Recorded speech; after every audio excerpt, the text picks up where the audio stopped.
Hey, what's up guys? I'm the Mechanical Moron, and welcome to the first repair video. And today, it's going to be this JC Penney Walk-Behind Edger. So I grabbed this thing probably about a year ago now. I'm going to say April of last year. Just from a guy just down the road, and he said it had been sitting in a storage unit for a while. I had never heard of JC Penney Edgers. I didn't even know JC Penney made any sort of outdoor power equipment. My guess is another company made it and JC Penney just sold it and put their name on it. I think a couple other brands did this too, like Montgomery Ward. But anyway, it's right here. It's in decent condition for its age. I don't know how old it is. I haven't really looked too much at it. It's got a 2 horsepower easy spin starting, whatever the hell that means, Briggs & Stratton on it, 4-stroke engine. So shouldn't be too hard to get it running. One thing that I already know it needs is a new fuel tank. I don't know if I can show you down here, but there's a total hole in the fuel tank. Well, you know, I don't know if you can see that or not, but it's just completely rusted out. So I know it needs a new fuel tank. I know it doesn't have spark. That's another problem. I think this engine's definitely old enough to have points on it, so we're gonna have to do that too. But today's gonna be part 1. My goal is just to get the thing to start on starting fluid at first, because obviously it won't right now because it doesn't have any spark. So I guess let's begin tearing this engine apart and see if we can fix those points. Alright, well, I got my toolkit. Let's go ahead and begin taking this thing apart. Let's see here. We got one bolt up here. We got a bolt down here behind this. I don't think you can see that. We got the bolt down here. I don't know if we got any bolts down there. I don't think so. I think it's just 3 bolts holding this on. So let's start taking it off. I gotta grab one more thing because I'm an idiot and I forgot it. Alright, so looks like we're gonna need an extension for these two back in here. Oh, I might need to grab my other toolkit. Oh man. This is annoying. Actually, you know what? That plus a deep socket should be enough to at least get this one back here out. I don't know what I'm going to do for that other one though. That will be more annoying. Okay, here's another one. They're all just boring 7/16 bolts. There's nothing really special about them. I wonder if I have a different 7/16 here. I do.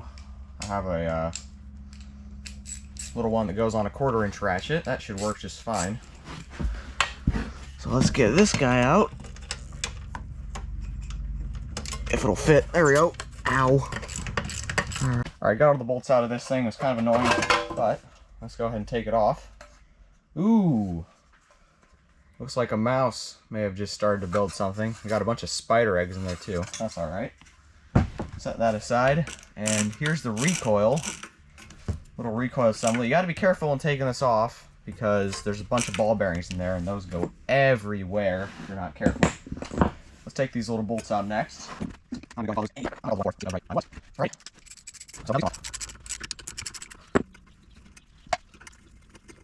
Boy, that is a cute little flywheel, isn't it? Anyway, let's go ahead and take off this little piece. Gotta get the rubber mallet first, and this is going to be a little bit of a tight area for this thing, but hopefully shouldn't damage the metal. One thing I don't remember is if this is left-hand threaded or right-hand threaded. I'm going to go with this way, but we'll see if that's right.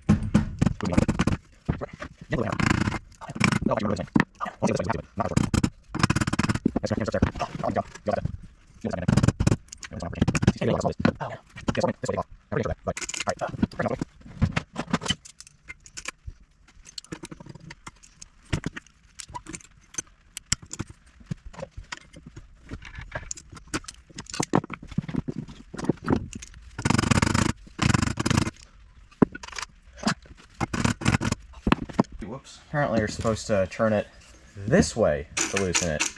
I guess I should have guessed that because of just the way it is. But I'm not very hopeful this is going to work. Obviously you want to be very gentle if you're actually using a hammer with this, because hammer will destroy it if you're not gentle enough. But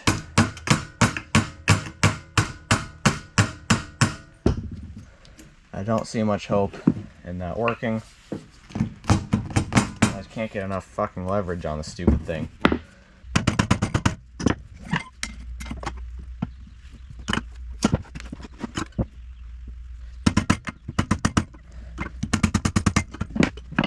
I'm getting it out. Ooh, I am. Come on, you stupid thing. Yep, there it goes. That's how you want to do it. Figure it out. So you gotta do. You can't just go out and get a new tool like that. You gotta figure out. Never mind, I'm going off here.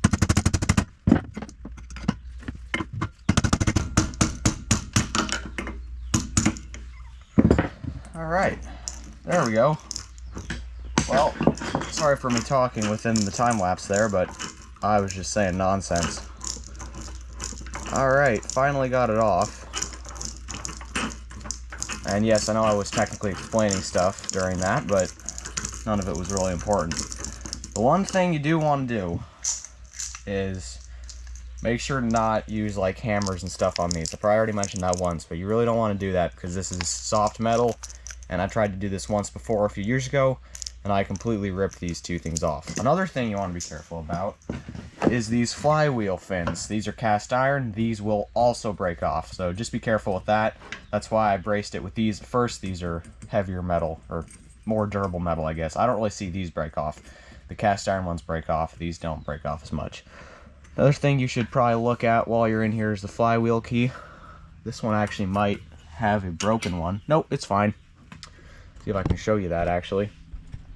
So you can see in there, here's the key slot right there, and then you can see the little key right in there. That's another important thing to check when you're doing this.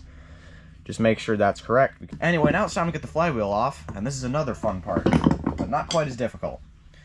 So what you're going to do is you're going to take a large screwdriver, you're going to try to pry behind the flywheel, and while you're doing that, you're going to want to hit this with a hammer or a mallet.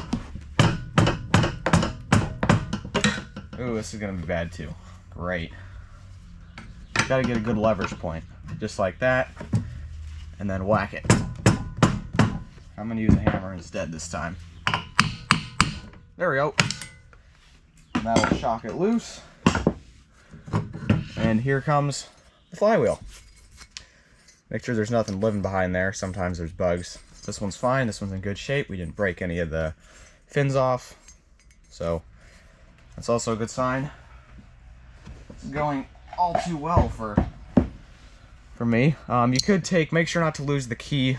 I'll show you up close. Key right there, don't lose that. That's obviously important. You can always get new ones, but just try not to lose it. And, well, I say we take this off now. But now we take these two guys off.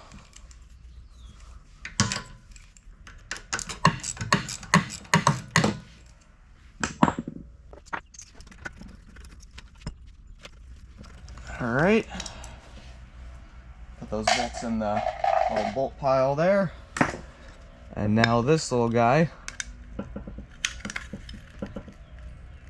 gotta split the adhesive there. Now this can be taken off, and if we look closely in here, let's see, the points are right there. Let me bring you in a little bit closer here. You can see right there is the 2 points. This opens and closes. And these actually don't look that dirty, but my guess is that's still the problem. So let's go ahead and repair those, put this thing back together, and we will hopefully have spark. Alrighty, so to do this, you're going to want some sandpaper here. And you're just going to fold it up, just like that. And you're just going to put it in between these two contacts. Pry that up, fit it in, and then just move it around. And it's kind of an annoying process, but usually it will fix the problem. And you know, the same happens with cars too. The points will get corroded and they don't work properly, and then you have to take a surgery cap off a car and clean it up. Obviously, that older cars, not a new car, so new cars have oils. But for an old one, same thing, might be done. So I'm going to call that probably good. And you just kind of want to blow that out, make sure there's no like bits of sandpaper stuck in between the two things there, two contacts. I'm gonna say that's probably good. You know, these really didn't look too dirty, but my guess is that's still what's going on. And you gotta make sure that they open and close correctly. by turning this around, which they do. So now that we know that, we can go ahead and put this thing back together. Alright, well, first of all, this little piece goes on, and you can actually kind of tell which way it goes because you can see the condenser there will line up with this like bulge, and this little rod will line up with this bulge. Plus, obviously, the screw holes will line up, so you just put that down the right way, just like that. Get that screwed on.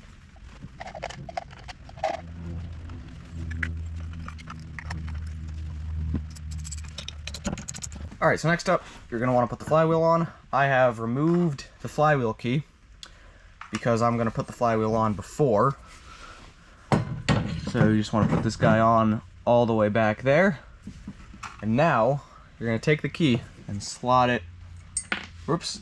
Well, you don't want to drop it. You want to slot it right in. And it should fit in there. Give her a little bit of persuasion. There we go. Very important to make sure that is in the right place. But thankfully, it's not that difficult to do. And now that that is slotted in correctly, you can see the flywheel turns the crank perfectly, and the key is in the right spot. I'll show you close up. You can see the key's in there, and it's turning properly. It's very important to do, so just make sure that is in correctly. Next up is this little guy. So this little guy just goes right on there, and it's sometimes a little bit annoying to get that on the shaft correctly. I'm doing something wrong. Nope. Maybe give this thing a little hammer too. Okay, now that's what you don't want to have happen. And everything was going so well. See these balls here? That is what you don't want to have fall out. And I shouldn't have hit it with a hammer. Oh, what a pain in the ass. What a pain in the ass. Thankfully, it's not that hard to put these back together. Ugh. Oh well. Thankfully, I got it back together and got it working. So, that's good. But you gotta be careful with this thing. Do not use a hammer on it. So, I'm just gonna oil this a little bit. Because the first time I put it on, it was real stiff for some reason. So let's get this thing on. They're a little annoying, but there we go. The oil is really the trick. You got to get that oiled. And now just screw it on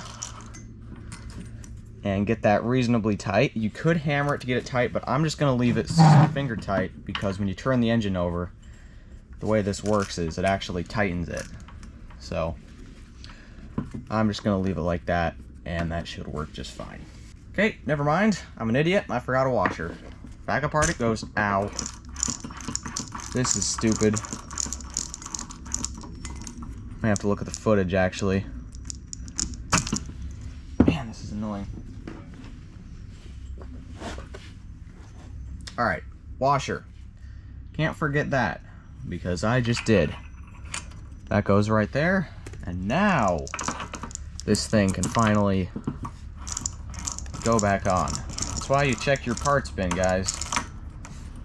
And I'm not going to tighten this too much. Well, actually, there we go. Yep, that fixed the problem. I was wondering why this wasn't working right, and that is why. You gotta get that washer in there. But now that the washer's in, this is fine. You could tighten that with a hammer. I'm just going to hammer it a little bit with this rubber mallet just to get it just that little bit more tight, because it is kind of important.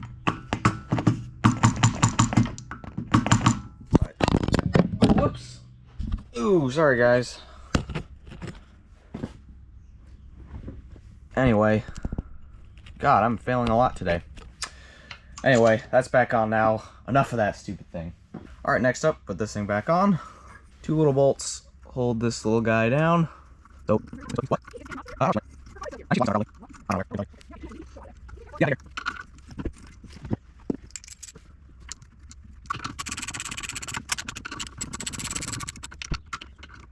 Alrighty, last part. Put this thing back on now. One thing to make sure, actually 2 things to make sure, One, if you're trying to get this thing on and it's not sledding on, pull the rope a little bit, because that starter piece has to line up with the starter piece in this cover. And another thing you want to make sure is that you're not pinching any coil wires. There we go. There, we got it. So there's a wire up here. Oops, don't fall over. Okay, wire up here. And you got to make sure that doesn't get pinched between there. There's a little bulge here for that wire, and you got to make sure that's correct. Once again, little bolt goes up here. It's kind of hard to get these all lined up. I wouldn't recommend tightening all of them fully before they go in, because then you might find yourself with 2 bolts tightened and the 3rd bolt will not fit because you've already tightened the other 2 bolts. And yes, I am going to use this tool again. I know it's not technically the right one. I'm just going to do it very, very gently. That one's on a little bit. Sorry, you guys can't really see that. Next up, we got the little bolt that goes back here. This one's the one that's annoying, but thankfully the thread's lined up just fine. And next up, we have the bolt that goes right down back there. So I'm going to go ahead and get that on, get the other 2 tightened, get this one tightened, and then we'll see if this thing finally has spark. Alrighty, well, I just got her back together. And I don't know if you guys can see in there, but when I turn her over, she's got some spark in there. So, I say we get a little carb cleaner, or brake clean, whichever. You can use brake clean this time. Squirt a little of that in there. That should be enough. And we're going to put the spark plug back in. Make sure there's no dirt on it. Put the spark plug back in. Just hand tighten it, because we're only going to be running it for a little bit, and see if she runs. Woohoo! And there you go. So that went really, really well. And that is how you fix no spark on an older Briggs engine. This wasn't really a how-to video, but it kind of turned into that. Hey, at least it ran. I am very happy. So, catch you guys later. Thank you for watching my moronic videos. And in part 2, we'll try to get this carburetor and fuel tank working. Got a spare fuel tank right here, and maybe we can get this thing on. This thing doesn't have any rust holes, but the inside's a little rusty, but we'll see. Anyway, see you guys later. Thanks for watching.